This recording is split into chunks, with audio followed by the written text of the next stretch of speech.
Caregiving can sometimes feel like an impossible struggle. Caregivers may be torn between taking care of loved ones and trying to maintain balance in life. The good news is that it doesn't have to be that way. The Caring Generation with host Pamela D Wilson is here to focus on the conversation of caring. You're not alone. In fact, you're in exactly the right place to share stories and learn tips and resources to help you and your loved ones. So now, please welcome the host of The Caring Generation, Pamela D Wilson. This is Pamela D. Wilson, caregiving expert, speaker, consultant, and guardian of the Caring Generation.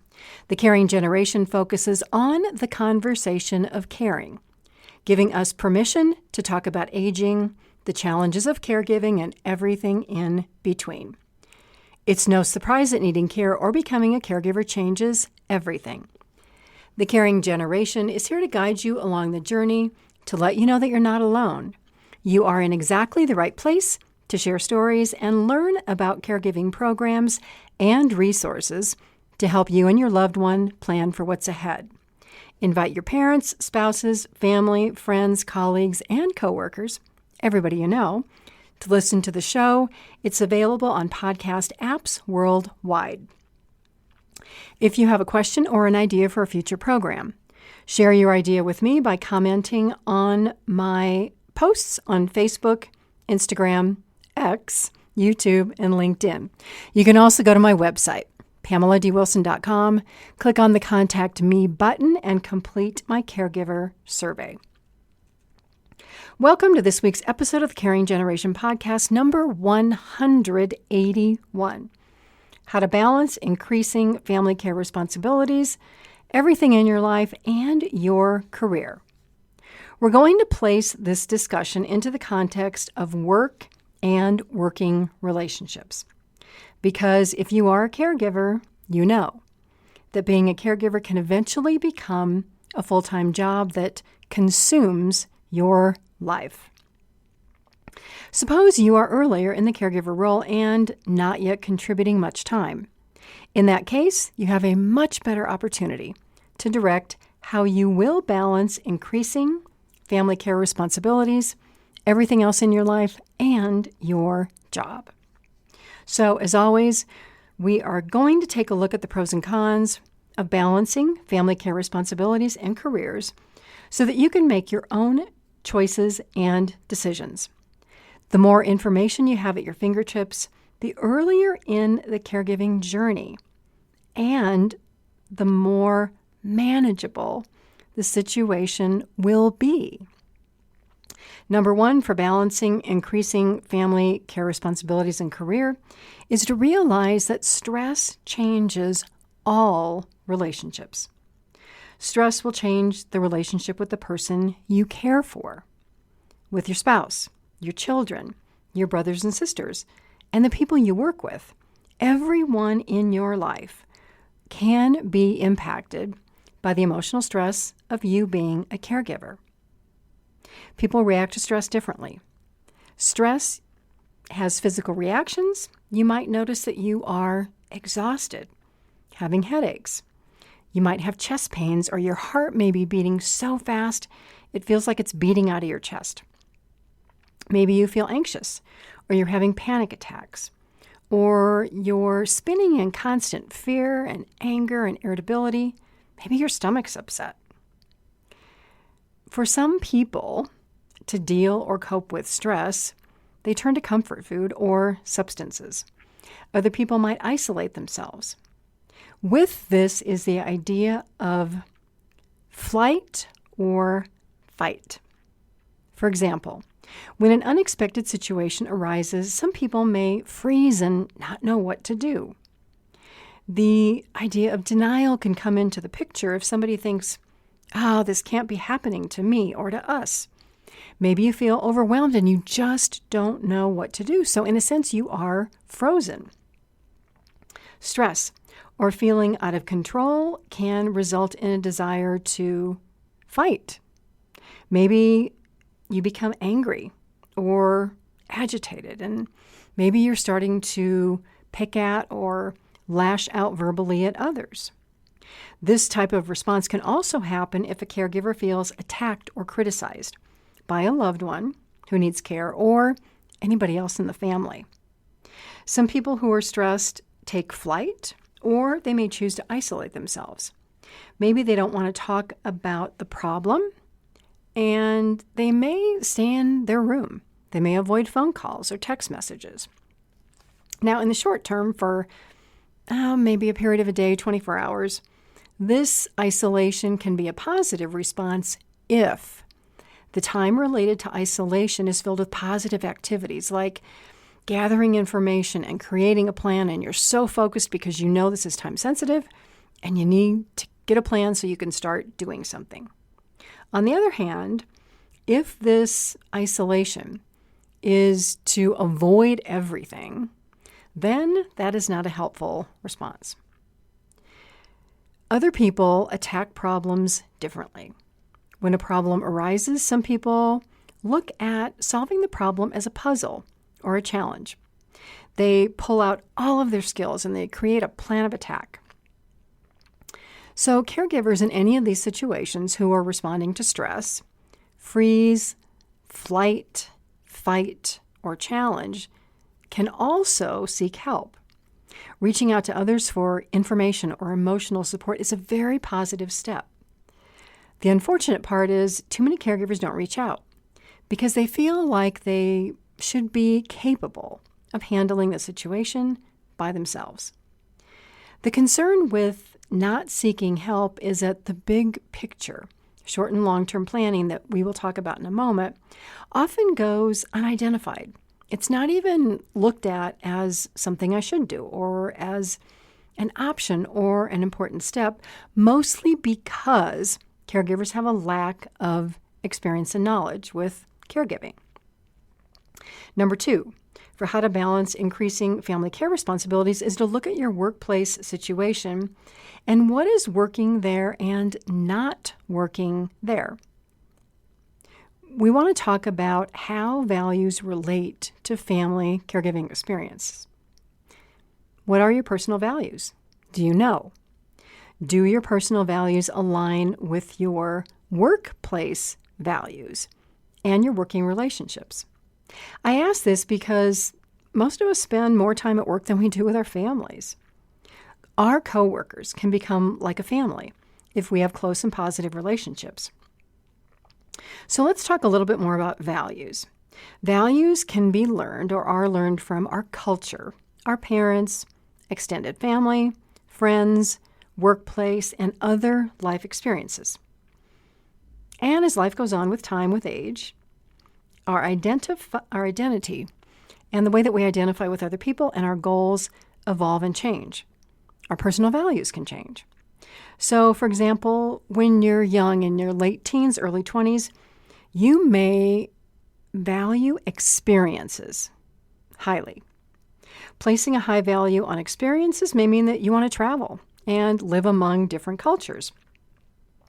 Maybe you want to try a few jobs out to find out which one you like the best. Seeking experiences may mean that you don't stay at a job or in one place very long. You may give up old friends to make new friends or move away from home. On the other hand, as you age, you may place less value on experiences and a higher value on good health. If you value health, maybe you set your clock to make sure that you go to bed early enough so that you get 8 hours of sleep every night. Sleep regenerates the body and the mind. You may exercise every day. You may give up staying out late at night because you want to get up early to go to the gym and then get to your job that you love. Other values might include being a good person and defining what being a good person means to you.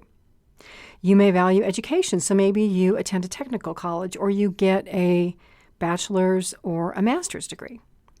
There are many values that all of us can hold in life. Some people value trust, respect, adaptability, innovation. Some people are very purpose-driven. So think about this. What are the values of the company where you work? If you don't know, you can visit the company website and you'll probably find information there about the company's vision, mission, and values. I bring this up because many caregivers are driven by their values, and they can struggle with a parent or other family members having different values.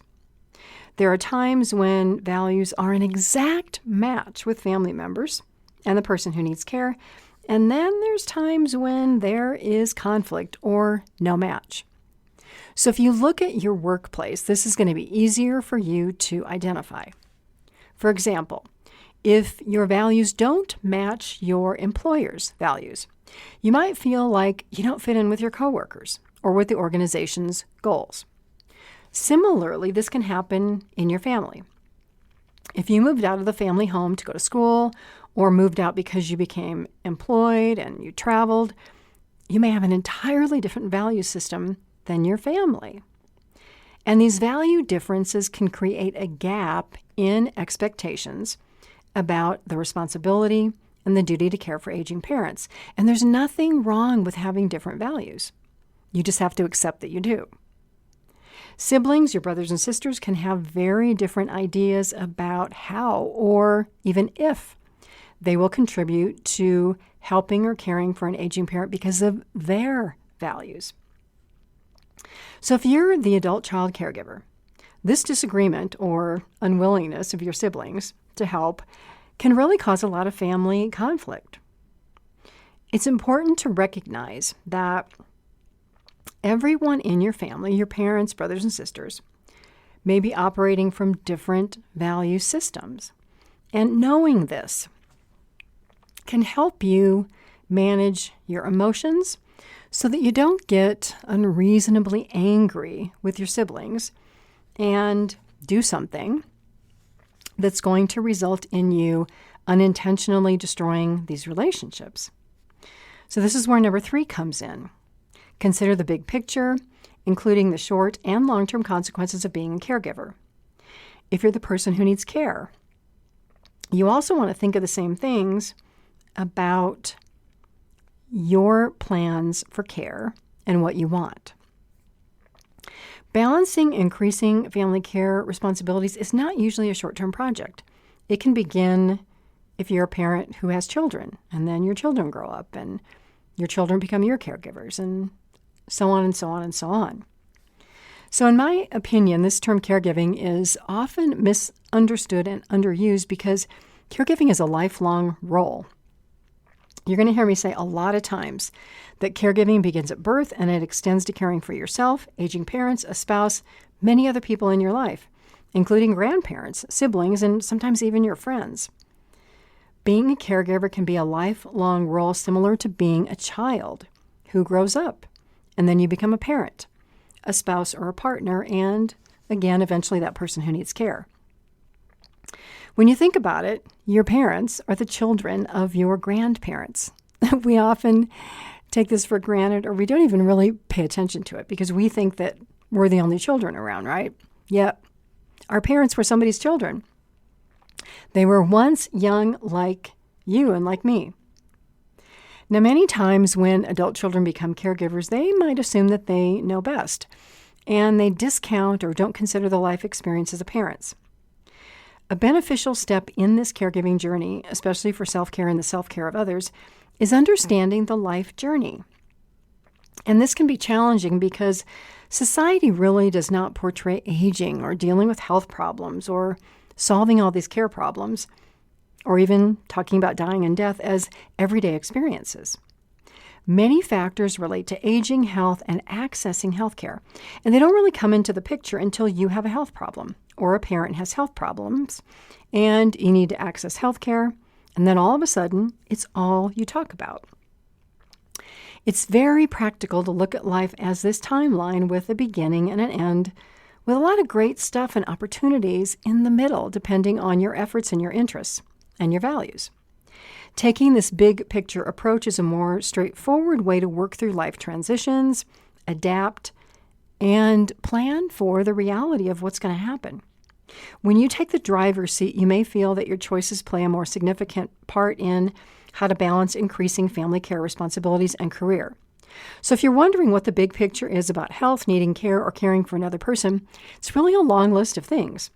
I'll refer you to my website, PamelaDWilson.com, and my online course, Caring for Aging Parents, which applies if you are caring for aging parents, yourself, anybody in your family.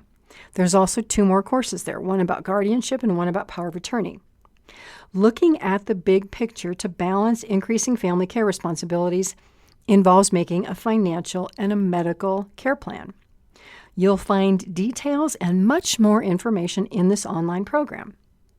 So let's talk about short and long-term planning specific to your job or your career, because we can relate this to caregiving. So let's assume that you like your job and you want to advance. But that advancement requires learning new skills, which you are willing to do. So you might look at this in 2 ways. Skills are actions that you need to take today so that you can exceed your position's requirements. And part 2 is if you do this, then you might be considered or eligible for a job promotion. If you want a promotion, what are your options? Is it a move to a horizontal or a lateral position where you just work in a different department to master new skills without a significant change in authority or pay? Now, on the other hand, this vertical promotion is an upward involvement that usually results in more responsibilities. Maybe you are supervising others, and you have a greater title and more money, greater salary, greater wages. So when you think about advancing at work, you should also think about advancing or increasing family care responsibilities and the skills you have and the skills you will need to learn as a caregiver. It seems easier to think about and plan for a career than family responsibilities, right? Because family responsibilities are something that we take for granted. We don't get paid for them. So as a caregiver, it's important to think of the person you care for as the central focus of your work. This means it's essential to understand your parents' or spouse's values, what they want or what they do not want for care. Once you have this mutual understanding, you, together or within your family, can tackle a plan and talk about responsibilities for the short and the long term. Creating a long-term plan means identifying all the parts and pieces involved at various decision points. Start with a budget, as this may impact some of the decisions you'll make. What are your parents' monthly income and their expenses? If expenses and costs increase because of healthcare costs, so prescription drugs, co-pays, maybe they're in the hospital, is there enough money to pay for this through your parents' income, their savings, or retirement funds? If not, you will need a plan for this. It's similar to having budgets at work and quotas at work, sales quotas, income quotas, and making plans to stay within your department budget. Having a personal budget is no different. And if you haven't learned this yet, Medicare doesn't pay for all expenses related to aging and health after age 65. There are some videos on my YouTube channel about this, as well as articles on my website. This is why it's even more important to look at the big picture for the person who needs care and for the caregiver. If you are the caregiver, do you have a monthly budget? How well are you managing your income and your expenses and saving for your aging years? As a caregiver, what is the plan when your parent needs more care than you can provide?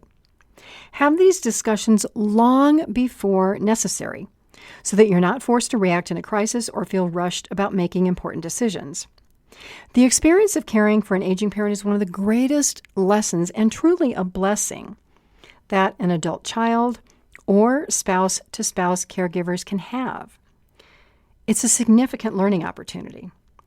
Again, there's more on these aspects of the whole care planning journey, financial, medical, legal, on the online programs on my website, PamelaDWilson.com. This is the perfect opportunity to take a short break. I'm Pamela D. Wilson. You're with me on The Caring Generation, episode number 181.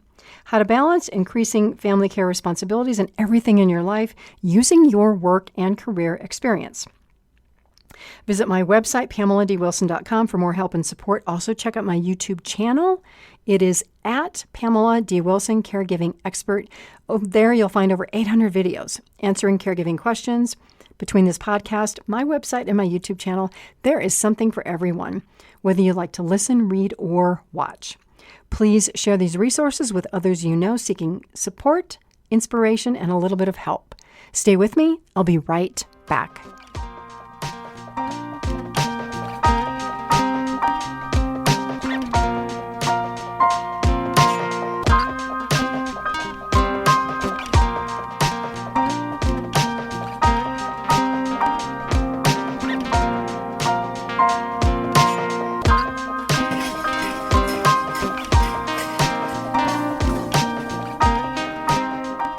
This is Pamela D Wilson, caregiving expert, advocate, and speaker. We're back with number 4 of how to balance increasing family care responsibilities, your life, your career, everything in the middle. Number 4 says, it is not your job to take over. Your parent or the person who needs care must remain motivated and want to do as much for themselves as possible. Maybe you've heard the saying, use it or lose it. This becomes more relevant with age, as people who do less, physically, mentally, otherwise, can actually do less. Think of your own life. Can you still do the activities you did 5 years ago, 10 years ago? Have you maintained your physical strength and energy levels, or is your body weaker? Do you have any health problems? How are you engaging your mind? Are you keeping up with new technologies and learning new skills at work? Caregivers who do too much or who are overly helpful have really good intentions, but these eventually backfire. You only increase your workload by training another person to become more dependent on you. Look at your work situation. Are you doing everyone else's job? No. Why would you do that within your family? Normally, people with companies have colleagues and you work together. When you think of a work team, think of your family as a caregiving work team. The idea of a work team takes us to number 5 for how to balance increasing family care responsibilities.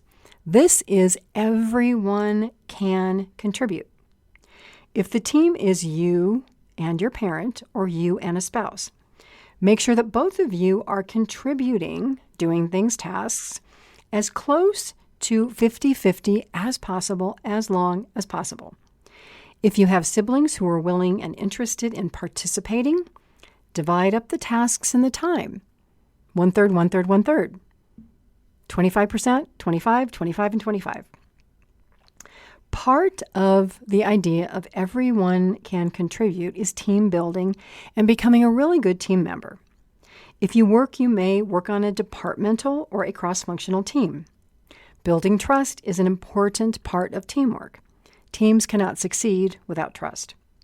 You build trust with the person who needs care by doing what you say, being respectful, following through, and being direct and kind and accurate in your communication.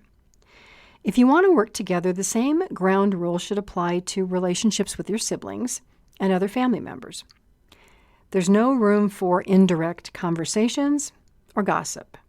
Be respectful, honest, and do what you say. This will go a long way toward fostering positive and loving family relationships. And I realize this is not possible in all families, but do the best you can do. If you are the lead or the primary caregiver, don't set yourself up for failure or exhaustion or too much stress by taking on and doing too much. Go back to your values and live them. Everyone can contribute leads to number 6, which is self-care, and this is all about survival. When trying to balance increasing family care responsibilities, doing everything else, trying to work, you have to take care of your physical and mental health and your well-being. If you don't, you won't be able to care for an aging parent or whoever you're taking care of. You won't be a good husband or wife. You won't be a good parent or even a good employee. Practicing good self-care is necessary to make it through challenging days and times. Many caregivers experience chronic stress that just goes on and on and on. It never ends. And if you are teetering on the edge of a breakdown, it's not going to take much to push you over the edge into reacting to crisis instead of self-care that helps you maintain a sense of peace and balance, regardless of all the madness that's going on outside of you. Number 6 for how to balance increasing family care responsibilities is to embrace the idea of project management. If you manage projects at work, these might require people, time, tasks, and deadlines. Maybe you use a calendar or a schedule. You can do the same in your personal home and caregiving life. All of these work skills are translatable, just as caregiving skills translate back to the workplace. Years ago, when I worked full-time and attended college in the evenings, my days were scheduled down honestly to the minute. I planned a week or more ahead. I knew when I would be at work, what time I had to be at school, when I was going to do my laundry, my grocery shopping, and spend time with friends. This activity of planning and calendaring my time made it much easier for me to accomplish a lot.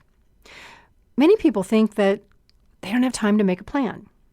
I will honestly say that if you don't have time to make a plan, you're probably not going to succeed. You're only going to be more exhausted and stressed out because your head's going to be spinning all the time. Planning allows you to break up tasks into manageable time frames. You can see your progress, keep going. Some people don't plan because they see this task or project as this huge thing that is going to be hard to accomplish. So what do? You avoid it, right? You put it off, you procrastinate. But when you break big projects into smaller tasks, you can accomplish them. Hence the idea of looking at the big picture on a timeline of your life and creating short and long-term goals so that you get from A to Z. Number 7, for how to balance increasing family care responsibilities using work or career skills is learning negotiation skills.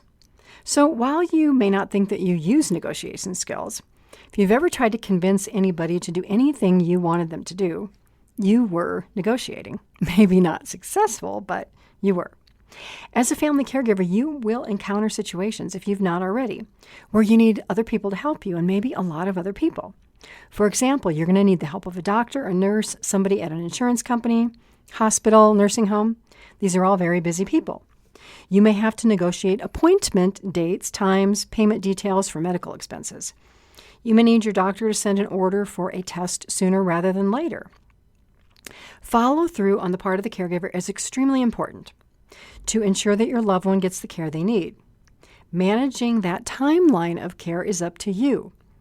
Everyone else on the team is busy, and believe it or not, you and the person you care for are not their top priority.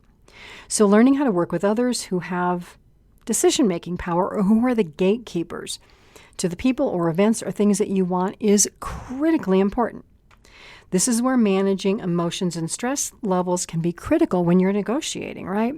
You don't want to lose your cool or show emotional upset when you're trying to get other people to help you.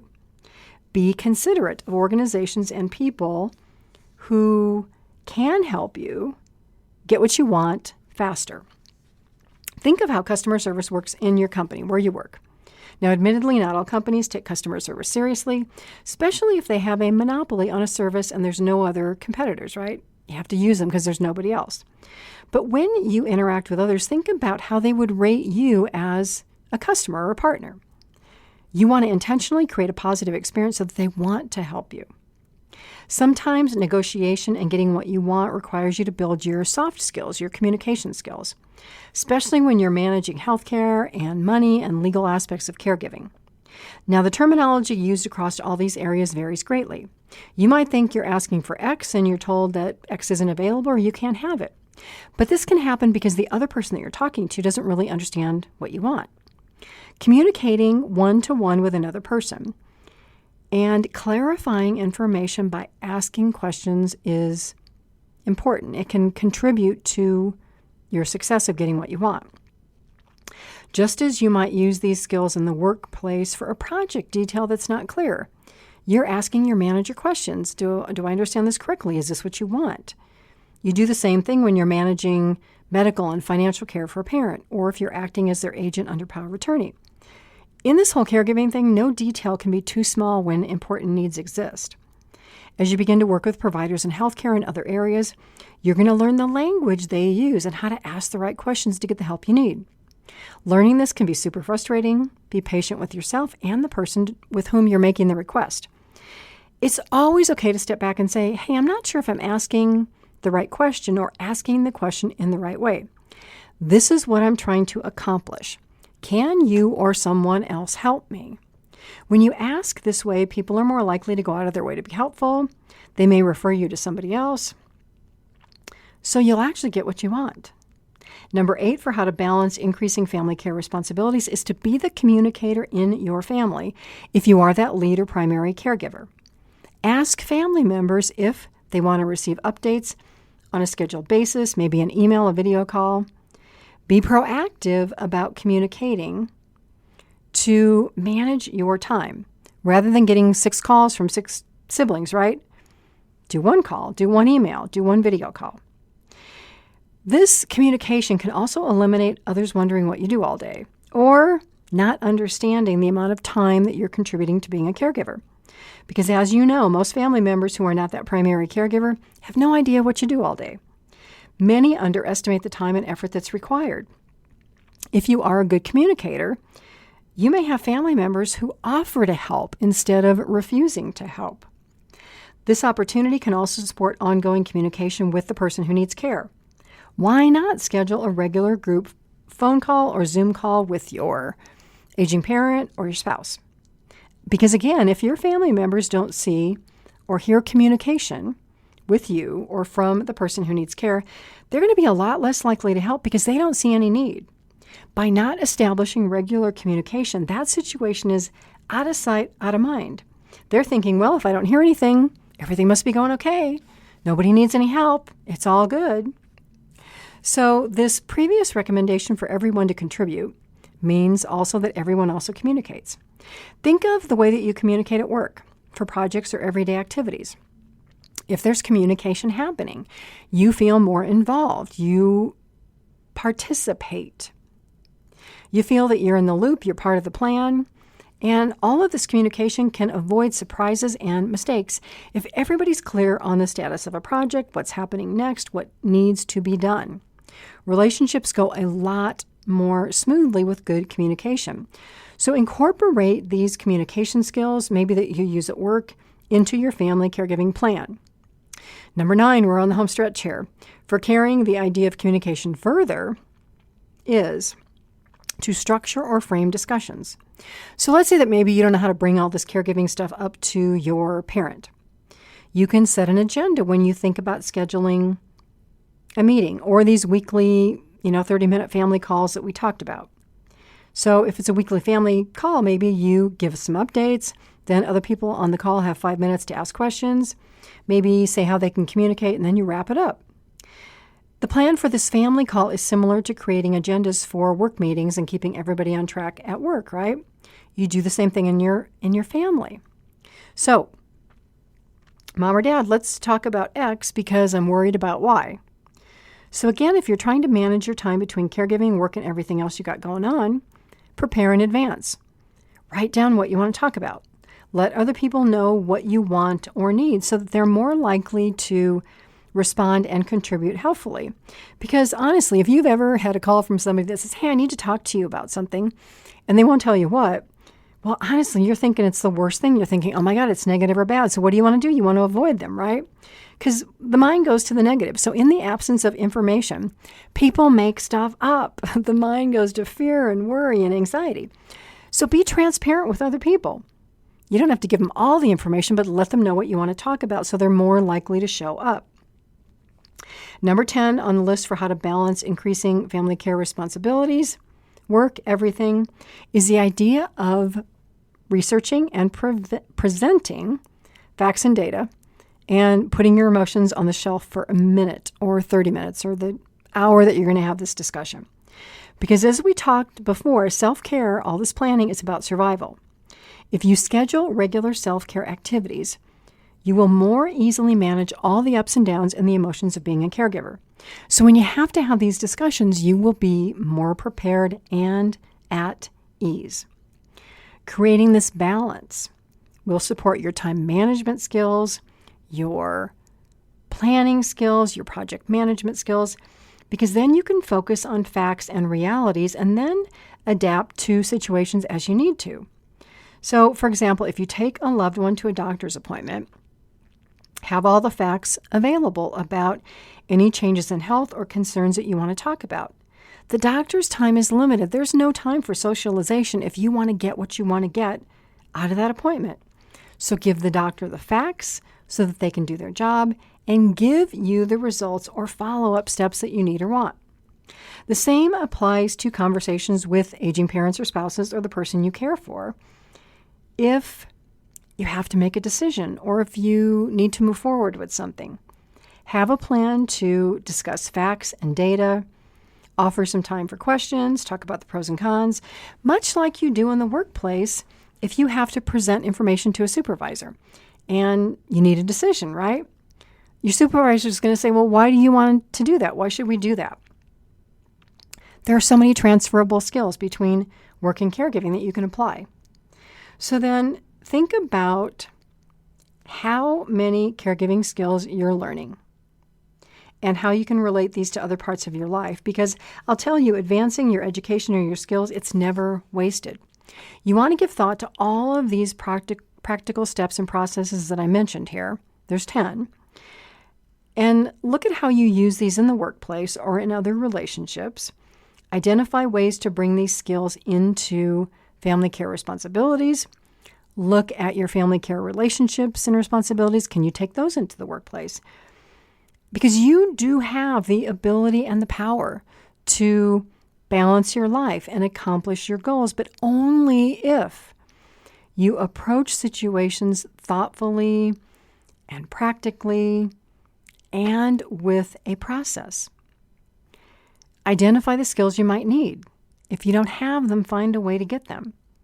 And sooner rather than later, you're going to be on your way to a more manageable and positive experience as a family caregiver, as a husband or wife, as a parent, as an employee in the workplace. I thank you all for being here. Please check out the other 180 episodes. Share this podcast with everybody that you know so that we can extend the support, the education, and the love that so many caregivers and persons who receive care need. I'm Pamela D Wilson. I'm a caregiving expert. You're with me on The Caring Generation, episode 181. I look forward to being with you all again soon. God bless you all. Sending love and light to everybody. Sleep well tonight. Have a fabulous day tomorrow. And enjoy each day. Make the most of each day until we're here together again. Tune in each week for The Caring Generation with host Pamela D Wilson. Come join the conversation and see how Pamela can provide solutions and peace of mind for everyone. Here on Pamela D Wilson's The Caring Generation.